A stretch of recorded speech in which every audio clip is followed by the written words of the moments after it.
What's up, y'all? It is another day and we are living by the beach right now, and that is one of the great appealing things about this RV lifestyle. I could be living in the mountains one day and living on the beach the next day. Pretty cool selling point of living the RV life.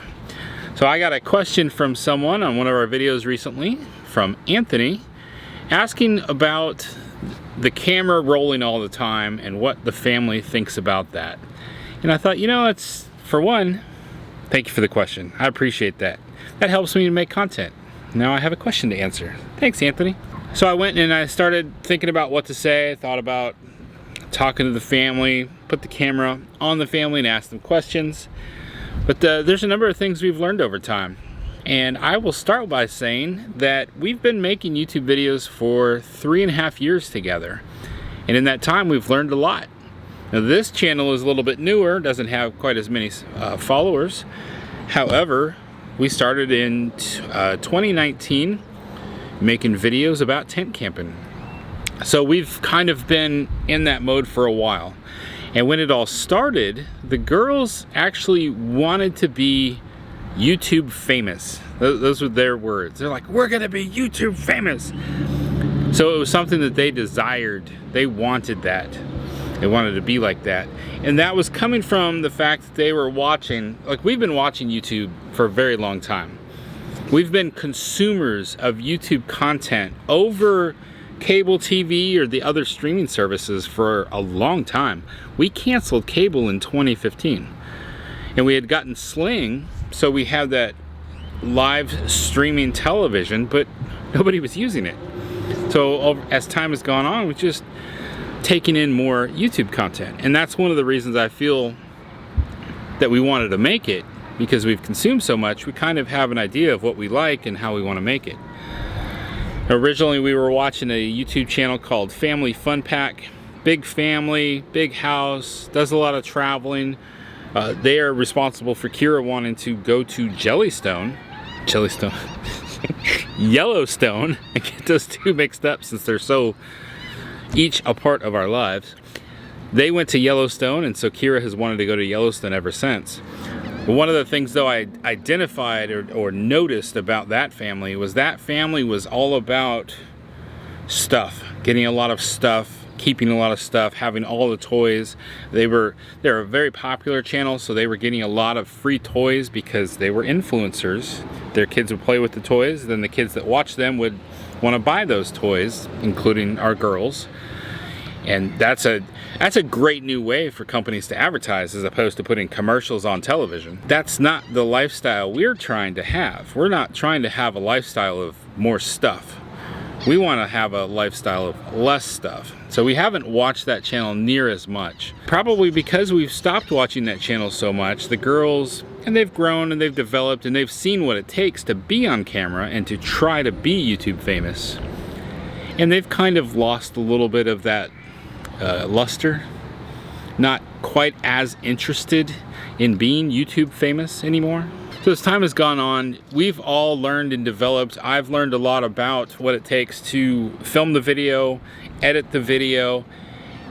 To be honest, the camera doesn't roll near as much as you might think it does these days, especially with these daily vlogs, because the majority of the daily vlogs is, I think of something to say, to put on the film.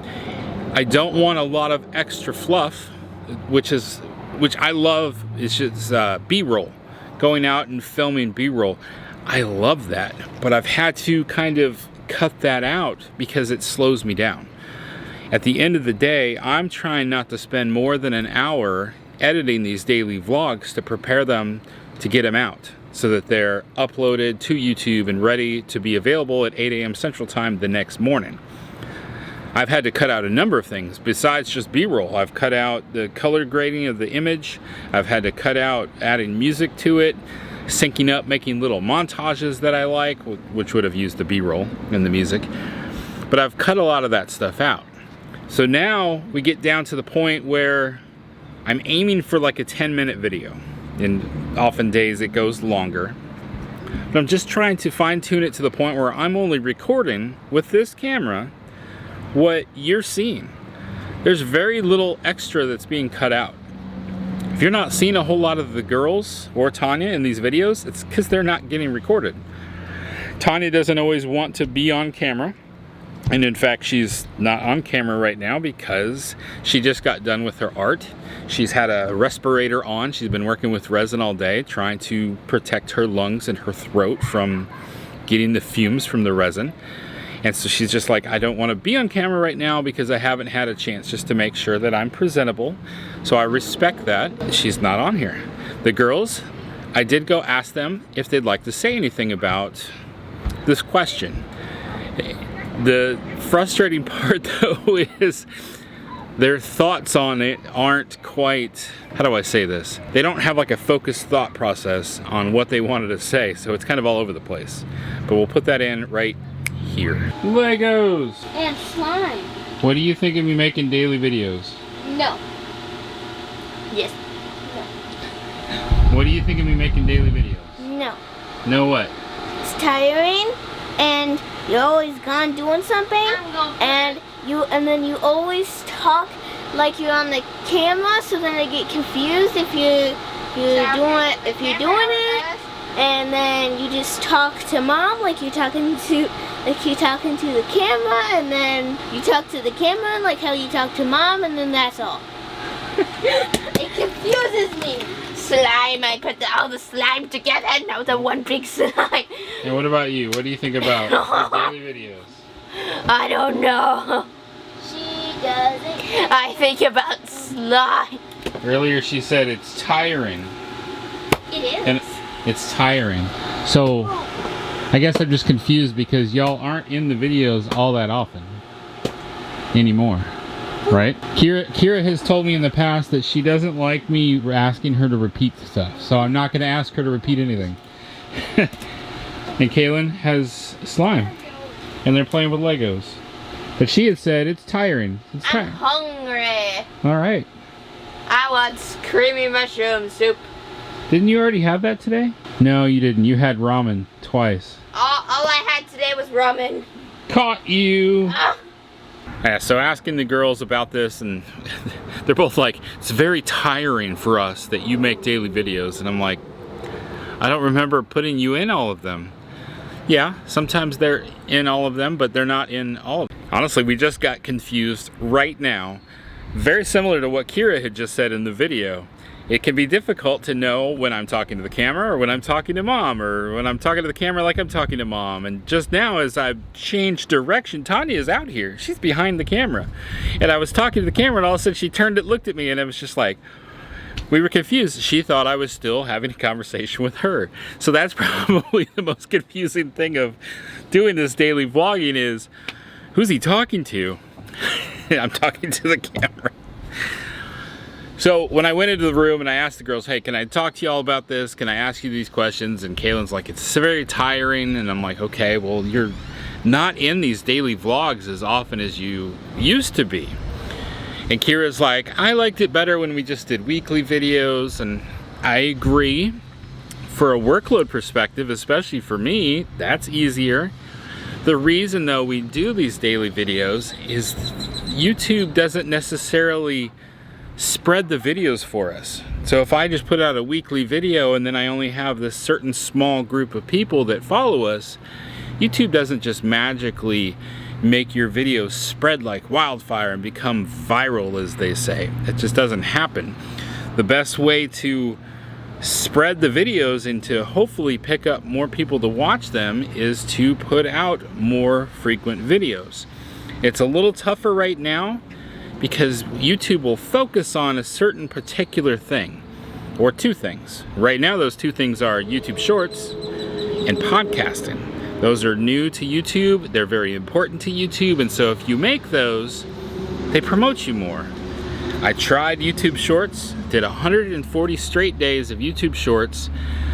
One, I don't consume YouTube Shorts, so I wouldn't say I necessarily made very good shorts because I don't know what people want to see.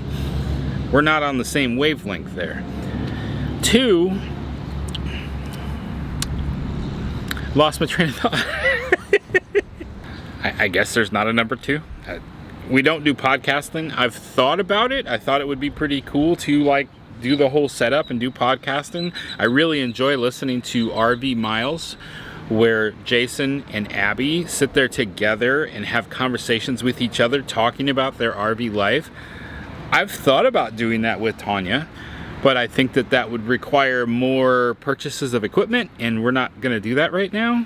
We're on a purchasing of equipment freeze or hold, so that's not going to happen anytime soon. But shorts, I felt like there was 140 days of me taking a piece of bologna and flinging it at the wall and seeing what would stick to the wall. I didn't know what I was doing. I did pick up quite a few more subscribers because I was doing what YouTube wanted. Now I'm kind of taking an older approach. Casey Neistat used to do the daily vlogging for 800 straight days and wound up getting a lot of subscribers. Then Less Junk More Journey kind of followed suit and did it for 6 months. And Adam the Woo, the channel's The Daily Woo, he's been doing this for 12 years. It's a way to get more people to follow the videos. The more videos you make, the higher chance that you'll make something that people will want to watch. That's why I'm doing the daily vlog.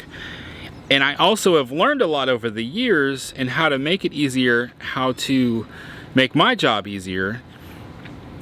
This way I can just sit down, talk to the camera, squeeze it all together on the computer, push it up to YouTube. Makes it a lot easier. Still not entirely sure why the girls find it more tiring that I'm talking to the camera every day. I don't know. I guess maybe after our walk around the grocery store where they were on the camera quite a bit, might have been exhausting to them. I don't want to put a lot of stress on them. And then when we do go to places like the beach, like the other day when we had the video, the travel day video, where we arrived here at Crystal Beach, in the end where it was just at the beach, that was just literally just me whipping out my phone and getting a couple videos while the girls played and the dog played on the beach.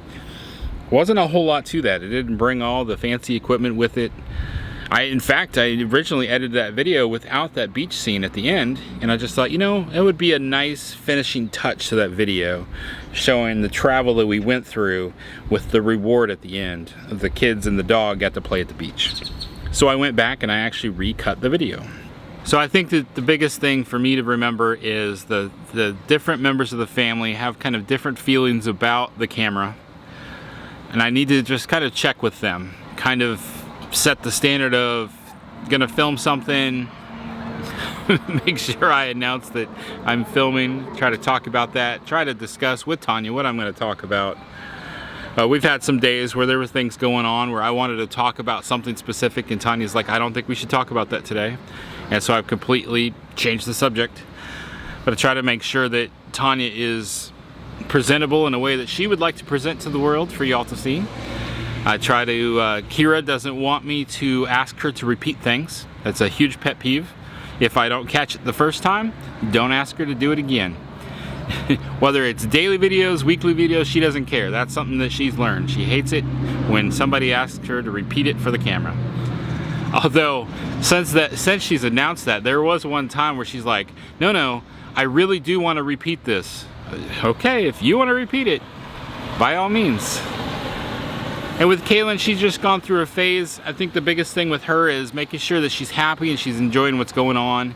Don't just turn the camera on and shove it in her face, which is kind of like her mother. So those are the plans.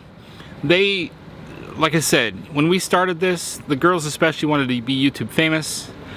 Tanya has grown up in a household where her dad always promoted, utilize the internet to make some money off of it. And so as YouTube came along, Tanya's always said, we need to do something with YouTube to use its potential. And we've had multiple ideas through the years. At one point in time, we were watching a bunch of videos about hotels in Las Vegas. In preparation for our trip there, we thought about doing a YouTube channel of nothing but doing tours of hotels and places around San Antonio since we lived there. That never really came to fruition. Then we started getting heavily into tent camping, and that's when we started down the path that we're on now. So it's something that people in the family have always wanted to do. We've always wanted to be on a YouTube channel, have a YouTube channel, be YouTube famous. It's always been there. Now it's just the hard work of putting the, pounding the pavement, put your feet on the road and get to work and get it done. Some people just assume that you can just hit record and it'll just magically happen, and maybe, I mean, that's somewhere along the lines of winning the lottery, that you would just magically go famous like that. There's actually a lot more work that's involved to make this happen. And with us having full-time jobs of homeschooling the girls, I've got a full-time job of working remote for an IT company. We don't have a whole lot of time beyond what we do. So I try to make the best use of this time, and that's why the videos have gone to these daily vlog styles. So I've sat here and talked to you for the amount of time that this video has run. Very little of it has been trimmed out. And then I will spend about an hour getting the video off the camera, onto the computer, sorted and organized, volume adjusted so it doesn't blow out your speakers, make a thumbnail that will be the photograph that you see before you click on the video, put together the description and the title and put it all on YouTube, set it for 8 o'clock in the morning, and then go to bed. So altogether, to make this video, about an hour and a half or less. That's about it. Not sure why the girls are so tired. All right. Thank you again, Anthony, for asking this question. We appreciate you watching our videos. Thank every one of you for coming back here and watching our videos. We never ask that you watch every day. We know that that's a lot to expect. But if you did, that'd be wonderful. If you didn't, we're still glad you're here, even if it's only for this one time. Thank you very much. I want y'all to remember that life happens,